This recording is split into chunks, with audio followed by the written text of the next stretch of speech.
here's why Rebirth is one of the best 9/11 documentaries that I've seen, and in general top 10.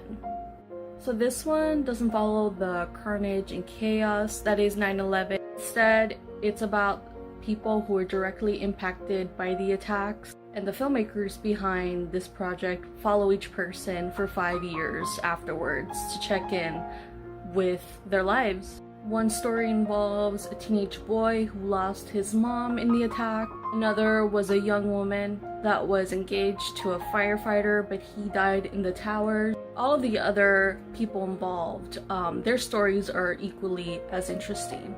This one is definitely emotional, but it's really well done. And it won a Peabody Award. So I came across this tweet yesterday. I had no idea that Chris Jericho even said it 12 years ago. It's easy to judge when someone talks like this, but it's also easy to be naive when you don't know what exactly happened minute by minute and you weren't in the passengers' shoes or the people that worked in those buildings that were attacked. Let me tell you about Daniel Lewin, who was a passenger on Flight 11. Danny was 31. He was a loving father and husband. He was also a huge tech entrepreneur already in his 20s.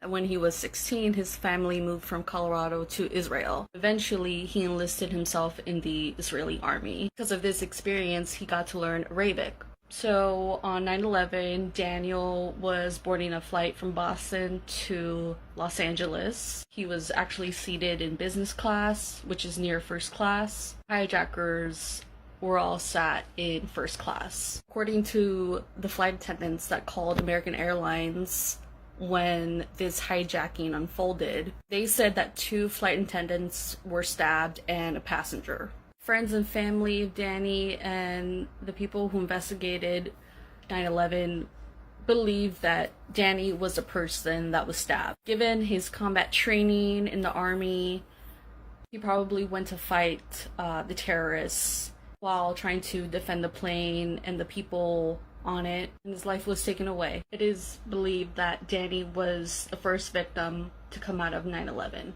As young and athletic as Danny was, it still wasn't enough. Regardless of there being 1 or 5 terrorists on board, Danny is still hailed as a 9/11 hero.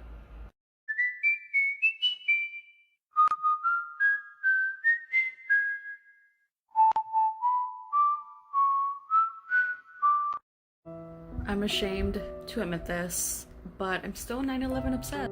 I didn't think I would watch anything or read anything this year, but somehow I was taken back to the rabbit hole.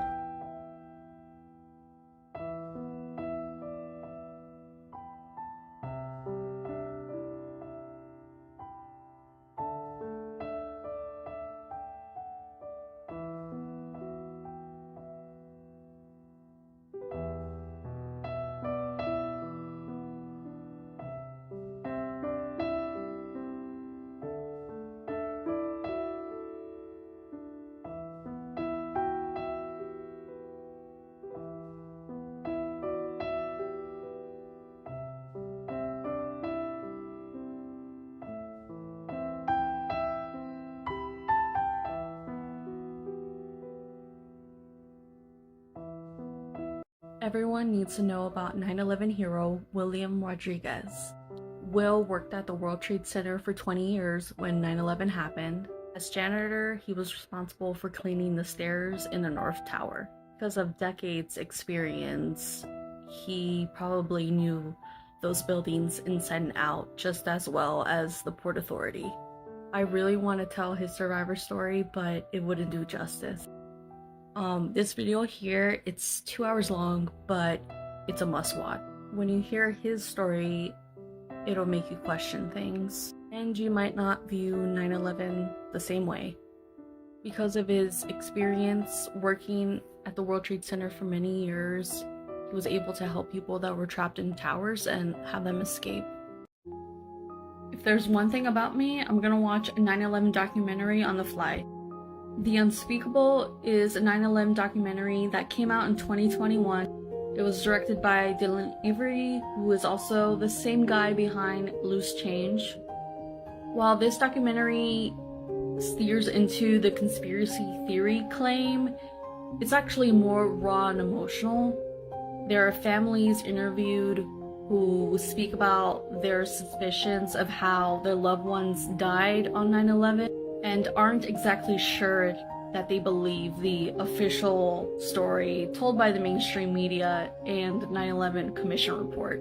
Besides relatives, there's a psychologist interviewed and a famous forensic pathologist. And as you can see, the architects and engineers for 9/11 Truth are behind this film.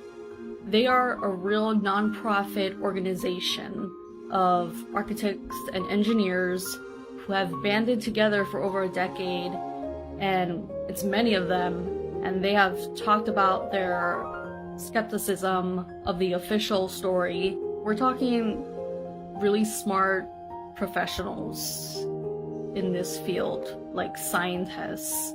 What I find amazing and inspirational at the same time is that even 21 years later, there are families still searching for truth. And I feel like as a society, we should listen to them, along with, the architects and engineers who are trying to have their voices heard. The Unspeakable is available free to watch on Tubi and YouTube.